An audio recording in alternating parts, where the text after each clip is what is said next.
Sorry, I'll get the extra. All right, let's just do this. So, first thing we have to look at is the situation of the speech. Could you use the fact that this is a eulogy in your speech? Does that, I was talking to this table here, and the eulogy matters because he is trying to connect with his audience. He's also trying to pay tribute and honor to this person who has passed. But remember, he's also getting the audience on his side quickly at the beginning because he needs to convince us of another message that is deeper, okay? And this right here, the very, very beginning is important for you to read when you take your exam. You need to read this. Many people skip over this. You can use this in your analysis to show that you understand why he's giving this speech, this eulogy. I'm going to read the first three sentences. And I want you to tell me what you noticed. We just learned Asyndeton and polysyndeton. And I'm going to read it kind of like how he might read it, okay? The life of John Lewis was, in so many ways, exceptional. It vindicated the faith in our founding, redeemed that faith, that most American of ideas, that idea that any of us ordinary people without rank or wealth or title or fame can somehow point out the imperfections of this nation and come together and challenge the status quo and decide that it is in our power to remake this country that we love until it more closely aligns with our highest ideals. So what do you notice in that sentence? It's a crazy sentence. It is like hard for me to speak it out loud because there's, right? So this table here, what did you just learn about this sentence? It has an order of asyndeton, and polysyndeton. Nicholas is saying it has asyndeton, back to back, with polysyndeton in the same sentence. Where's the asyndeton? The top. Yeah. So even before I read this to understand it, I scanned it for punctuation. Punctuation is the key to understanding because it's an entry point to rhetorical device. So did I miss something? Okay, but I do notice other commas, right? However, followed by the comma, right, is the and. So it's the and. So this part is asyndeton. Then we get into polysyndeton. And then where else do we have polysyndeton?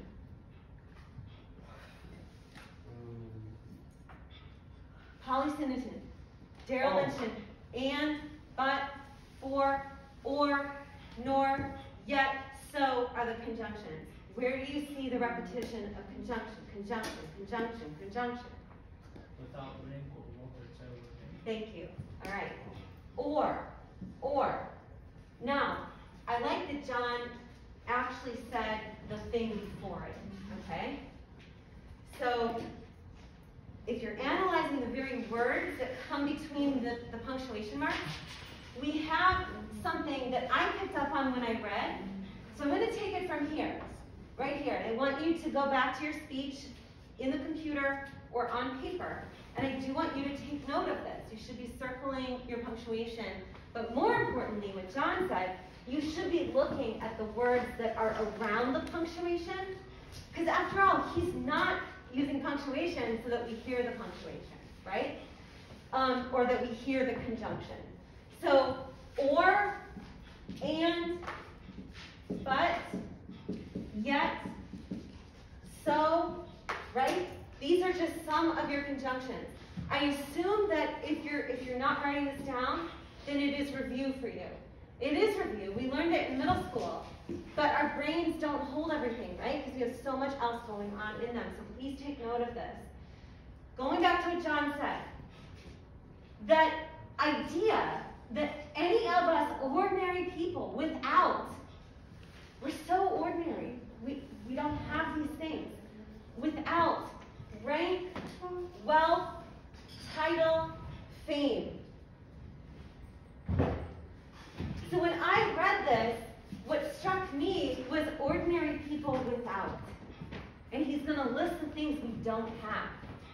And he's going to do it with the punctuation of the or. I don't have rank, or wealth, or title, or fame. So what is he doing right here? We're ordinary people. Us, you and me. That's what he's saying. We don't have these things. How does that sound different than of us ordinary people without rank, wealth, title, fame? But the way he writes it is without rank or wealth, or title, or fame. It's mostly synthesizing the word or. Okay, so you're saying he's synthesizing the word or. Interesting verb, interesting, synthesizing. My brain had a pause because I'm like, wow, he could have just said he's using. But he's synthesizing, he's integrating, he's embedding, he's weaving the word or into what? Into what's his point with this? Any of us, you and me, I'm Obama. You and me, Daryl, we're the same. Like pretend right? That's what he's saying, because we don't have these things. So you as the analytical writer, you have to look at the words, and so go back to what John said. Look at the words that come in between the punctuation or between the conjunction. If he's doing this and he's punctuating it with the or, okay? What does that do when I read it? Back table, help me out. Did any of us ordinary people without rank or wealth or title or fame? What does that do to the sentence versus without rank, wealth, title, fame? The thing before, in between and after is. You're close. Yeah, the thing before and the thing after. He's creating space. He's creating space so that our brain, and you come up with another word, Nicholas, but so that our brain listens. Is what? He's creating a scene of what? You'd have to take that further. You think about that and then let me know. What else is he doing on his table? He's creating what? A spar? What do you mean by that? I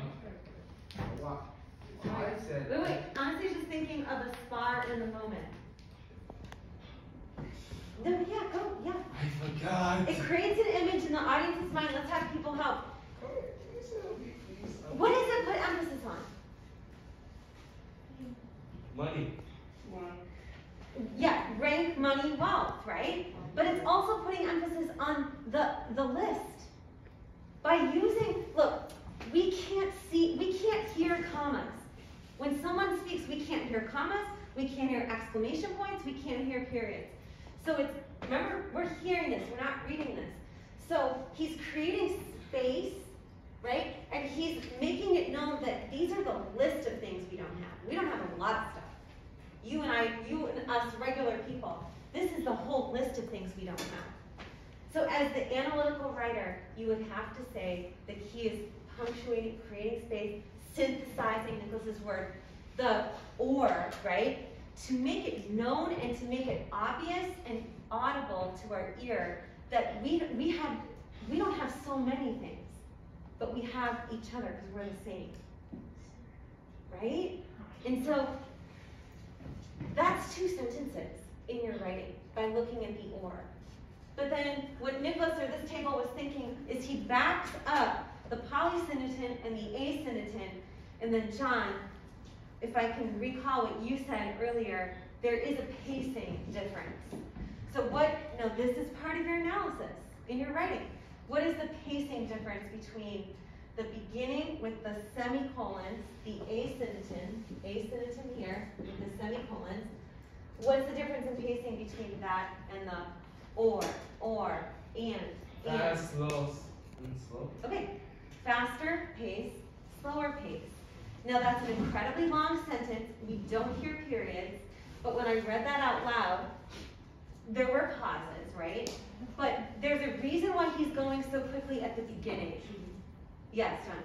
Is it because, well, what I think personally is like he wants to use the second part as like, to take the one deeper with what he said for the first part?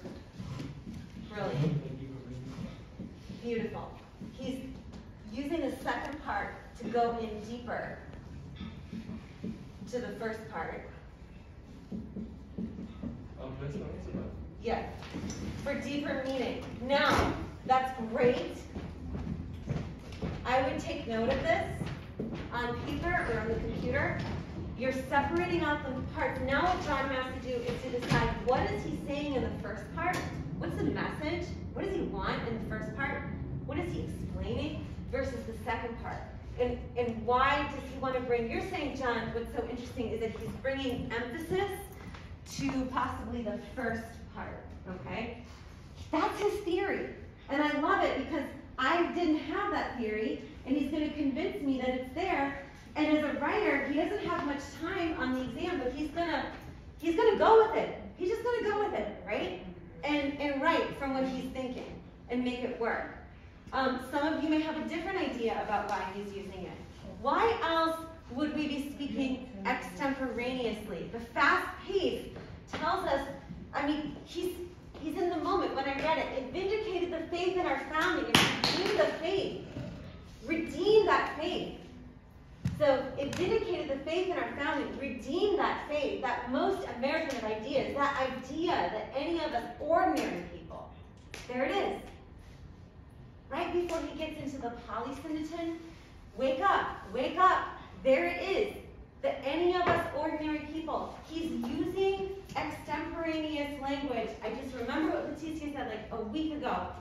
Creating a bond with his audience, and then he hits you with it.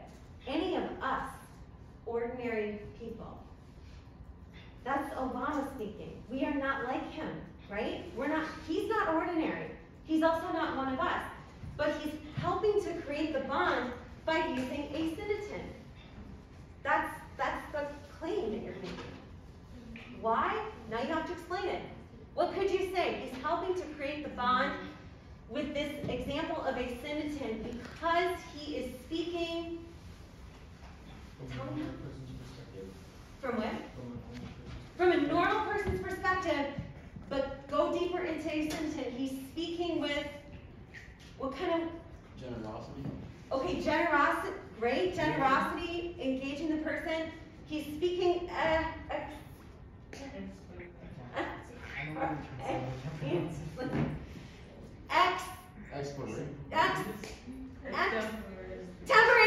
extemporaneously. Write that on your hand. Write it on your arm. Write it on your friend's forehead.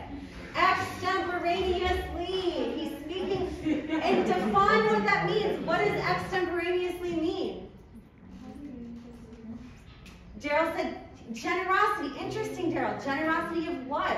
Like, how do his words create generosity? You know, like, go with that. But guys, you have to explain, what's the extemporaneous? It's a pace, it's a feel. Hey, John, I'm Obama, and we're ordinary. Rhythm. Maybe the way, like, their view towards the audience, like his view towards the audience, and he's composed. Yeah, but look, why would he is composed might not work? Why would that might not work for the beginning? because he was not showing the same interest, Think at a pacing level. So Leticia, do you have this in your head? Why does he not want to show that he's formal and composed? Asyndeton doesn't show that he's formal and composed. It's like, Obama, you're making this up right now because you're inspired by me, an ordinary person. Do we get that? Okay. Polysyndeton, though, we realize, puts emphasis on the thing, right? It creates space.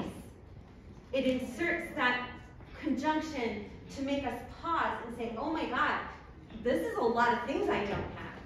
This is a lot of things the way that me and Obama are together, all right? All right. In your analysis, what do you notice of this right here? It comes after this very long sentence with back-to-back Asyndeton and polysyndeton. What a radical idea. What a revolutionary notion. How are those two sentences different than this one? What a radical idea. Thank you, John. Because I think with what you said, there's